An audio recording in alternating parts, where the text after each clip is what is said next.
सत श्री अकाल जी, मैं Jatinder Singh from Stepping Stone Overseas Jalandhar तो and I am back with a new video and this video is about UK study visa. इस video में मैं आपको गाइड करूंगा, कंप्लीटली डिस्कस करूंगा कि यूके स्टडी वीजा में कौन कौन से स्टेप्स होते हैं, यूनिवर्सिटीज में आपने कैसे अप्लाई करना है, कौन कौन से डॉक्यूमेंट्स रिक्वायर्ड होते हैं, कितने फंड्स आपको चाहिए, कितनी फीस आपने पे करनी है, ये सब मैं डिस्कस करूंगा ताकि ऐसी कोई बात ना हो जो आपको ना पता चले और आप कहीं कंफ्यूजन में ना रहे कि कैसे आपने यूके स्टडी वीजा अप्लाई करना है, कहां से अप्लाई करना है। अगर आप किसी के कंसल्टेंट के पास जाते हो तो आपको सब पता हो कि क्या क्या स्टेप्स होते हैं और वो आपको सही गाइड कर रहा है कि नहीं कर रहा। ये सब मैं आपको इस वीडियो में बताऊंगा ताकि आपकी कंफ्यूजन दूर हो जाए। सबसे पहले तो मैं आपको ये बताऊंगा कि यूके में पढ़ने का बेनिफिट क्या है। सबसे बड़ा बेनिफिट तो वहां पे ये है कि कुछ यूनिवर्सिटीज ऐसी भी हैं जो बिना आइल्स के भी स्टूडेंट्स को ले रही हैं। सेकंड बेनिफिट क्या है कि यहाँ पे जो मास्टर्स डिग्री है वो 1 ईयर की होती है as compare to other countries. वहां पे क्या करते हैं 2-2 साल की मास्टर्स डिग्री होती है। तीसरा बेनिफिट यहाँ पे क्या है कि अगर आपने मास्टर्स डिग्री कर ली है तो आपको 2 इयर्स का वर्क परमिट मिलता है जो कि एक्सटेंडेबल होता है अप टू 5 इयर्स। और अगर आपने 5 इयर्स यहाँ पे बिता दिए तो आपके लिए पीआर प्रोसेस जो होता है वो इजी हो जाता है as compare to Australia, Canada and USA. वहां का पीआर प्रोसेस इतना इजी अब नहीं रहा। और इसके साथ साथ मैं आपको बताऊंगा कि क्या क्या डॉक्यूमेंट्स आपको चाहिए अप्लाई करने से पहले। सबसे पहले तो हमें देखना है कि हमें किस सिटी में जाना है। सिटी बहुत ही इंपॉर्टेंट है क्योंकि उसी पे डिपेंड करता है हमारे लिविंग कॉस्ट। यूके में डिफरेंट सिटीज हैं और डिफरेंट सिटी के डिफरेंट लिविंग कॉस्ट है। सबसे ज्यादा लिविंग कॉस्ट जो है वो लंदन में है और सबसे कम जो है वो मैनचेस्टर में है, या फिर एक और जो यूके की एक और कंट्री है स्कॉटलैंड, वहां और वेल्स में यहाँ पे जो है लिविंग कॉस्ट बहुत ही कम है। तो सबसे पहले तो आपने डिसाइड करना है कि आपने कौन सी सिटी में जाना है और वहां की जो सिटी है उसमें कौन सी यूनिवर्सिटी में आपने अप्लाई करना है।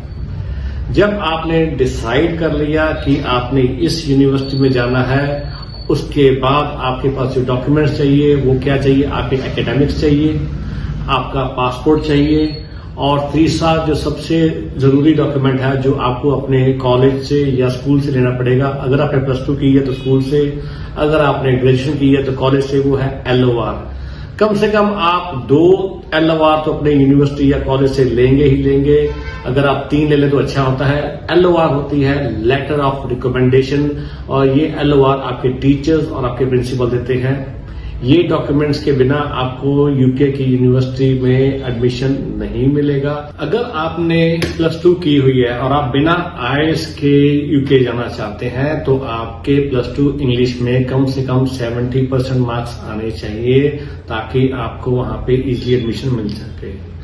आपको ये एडमिशन MOI बेस पे मिलेगी। MOI होता है मीडियम ऑफ इंस्ट्रक्शन। ये आपको अपने स्कूल से लेनी पड़ेगी MOI। और अगर आपने ग्रेजुएशन की है तो आपको MOI मिलेगी अपनी यूनिवर्सिटी से या कॉलेज से। ये आपको बेनिफिट इसलिए देता है कि अगर आपने आईएलटीएस नहीं की तो आपको एडमिशन बिना आईएलटीएस के मिल जाती है। पर सारी यूनिवर्सिटीज MOI बेस पे एडमिशन नहीं देती। बहुत सारी यूनिवर्सिटी होती हैं जो आईएलटीएस की रिक्वायरमेंट करती हैं, पर लेकिन कुछ ऐसी यूनिवर्सिटीज भी हैं जो MOI बेस पे आपको वेवर दे देती हैं आईएलटीएस का। +2 में अगर आपके 70% मार्क्स हैं तो आपको इजीली वेवर मिल जाता है। अगर CBSE है और आपने CBSE में 70% मार्क्स लिए हैं इंग्लिश में तो 90% यूनिवर्सिटीज जो है यूके में वो आपको एडमिशन दे देती हैं बिना आईएलटीएस के। पंजाब बोर्ड वालों के लिए 70% रिक्वायरमेंट है और सिर्फ 3 और 4 यूनिवर्सिटीज ऐसी हैं जो इनको बिना आईएलटीएस के एडमिशन देती है। अगर आपका कोई गैप है आपकी पढ़ाई में, ग्रेजुएशन के बाद 2-3 साल का, अगर +2 के बाद कोई गैप है तो आपको गैप जस्टिफिकेशन देनी है। अगर आपने कहीं जॉब की है आपने जॉब लेटर देनी है। अगर आपने कुछ नहीं किया तो आपने एक्सप्लेन करना है कि क्यों नहीं किया। तो ये भी आपके लिए बहुत जरूरी है गैप जस्टिफिकेशन करना। अब मैं आपको बताऊंगा कि आपने ऑफर लेटर कैसे अप्लाई करनी है। देखिए, ऑफर लेटर अप्लाई करने के 3 वेज है। पहला यूकैश। यूकैश होता है universities and colleges admission services. ये क्या करता है कि आपके बिहाफ पे डिफरेंट कॉलेजेस में, यूनिवर्सिटीज में अप्लाई करता है। यूकैश से अप्लाई करने के लिए आपको यूकैश की वेबसाइट पे जाना पड़ता है, वहां पे अपना अकाउंट क्रिएट करना होता है और वहां पे सारा फॉर्म फिल करना होता है और अपने डॉक्यूमेंट्स अपलोड करने पड़ते हैं। ये आपके बिहाफ पे डिफरेंट यूनिवर्सिटीज में तभी अप्लाई करता है जब आप इसकी फीस पे करते हैं। इसकी फीस बहुत ही नॉमिनल होती है, 22 पाउंड होती है। अगर ज्यादा यूनिवर्सिटी पे अप्लाई करना तो 28 पाउंड होती है। सो ये फीस अगर आप पे कर देंगे तो ये आपके बिहाफ पे डिफरेंट यूनिवर्सिटी पे अप्लाई करता रहेगा और आपको ऑफर लेटर लेके देगा।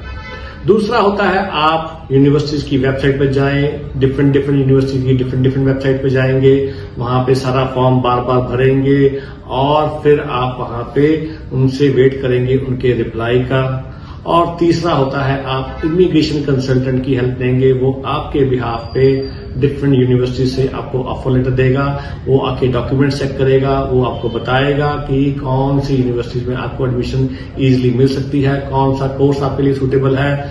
अगर आप किसी सही कंसल्टेंट के पास जाएंगे तो वो आपको बताएगा कि आपके जो कोर्स है वो कौन सा रेलिवेंट है। अगर आप ऐसे कंसल्टेंट के पास जाएंगे जिसको नॉलेज कम है तो आपको प्रॉब्लम भी आ सकती है।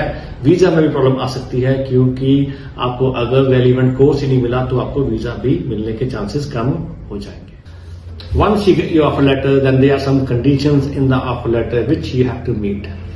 पहली कंडीशन होती है कि इंटरव्यू आपको क्लियर करनी पड़ती है। यूनिवर्सिटी आपकी एक इंटरव्यू कंडक्ट करती है, वो लैपटॉप पे होती है थ्रू जूम। उसको आपने क्लियर करना होता है। उनसे उनको पता चलता है कि आपका जो इंग्लिश का लेवल कैसा है और आप उनकी यूनिवर्सिटी में अगर पढ़ना चाहते हैं तो क्यों पढ़ना चाहते हैं। ये सब वो उसमें इंटरव्यू में कंडक्ट करते हैं और वो आपको जज करते हैं कि if you are the right student और नॉट। कुछ यूनिवर्सिटीज ऐसी भी होती हैं जो इंटरव्यू कंडक्ट करने से पहले आपसे एडवांस फीस पेमेंट मांगती हैं। ये ट्यूशन फी का ही पार्ट होता है। वो ये इसलिए मांगते हैं ताकि वो उनको पता चल सके जो बच्चा आ रहा है वो जेन्युइन है कि नहीं है और वो जेन्युइनली इस यूनिवर्सिटी में इंटरेस्टेड है कि नहीं है। सो इसलिए वो आपसे वो पैसे मांगते हैं। अगर आपने इंटरव्यू नहीं क्लियर की तो वो आपको सारी फीस वापस कर देते हैं।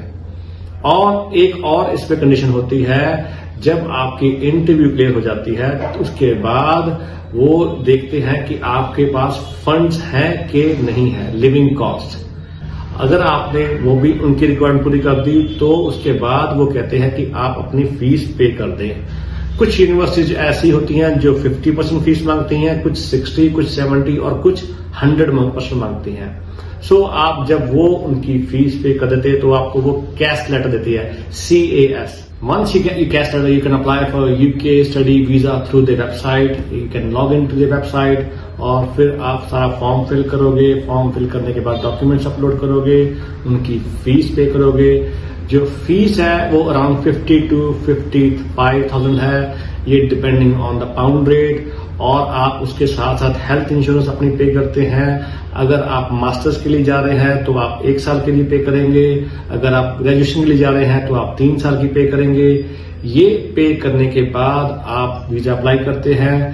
अगर तो सब कुछ ठीक है तो आपको वीजा ग्रांट हो जाता है। अगर उनको कुछ डाउट होता है तो वो आपकी इंटरव्यू कंडक्ट कर सकते हैं। ये इंटरव्यू लैपटॉप पे भी हो सकती है और आपको VFS सेंटर बुला सकते हैं, वहां पे भी इंटरव्यू हो सकती है। और अगर आप इंटरव्यू क्लियर कर देते हैं तो आपको वीजा इशू कर देते हैं। कोई उनका डाउट या सस्पिशन नहीं रहता तो वीजा तो मिलना ही मिलना है। यूके जो अपना वीजा देता है ये पॉइंट बेस पे देता है। ये 70 पॉइंट्स होते हैं और ये 70 पॉइंट्स जो है मैंने आपको यहाँ पे लिस्ट दे दी है कि कैसे बनते हैं 70 पॉइंट्स। जो मेरी नेक्स्ट वीडियो होगी उसमें मैं आपको बताऊंगा कि आपने कैसे ऑफर लेटर अप्लाई करनी है। आपने सीधा यूनिवर्सिटी की वेबसाइट पे जाके भी कैसे अप्लाई करना है ये भी मैं आपको बताऊंगा। और फिर मैं आपको बताऊंगा कि आपने यूके की वेबसाइट पे जाके कैसे वीजा अप्लाई करना है।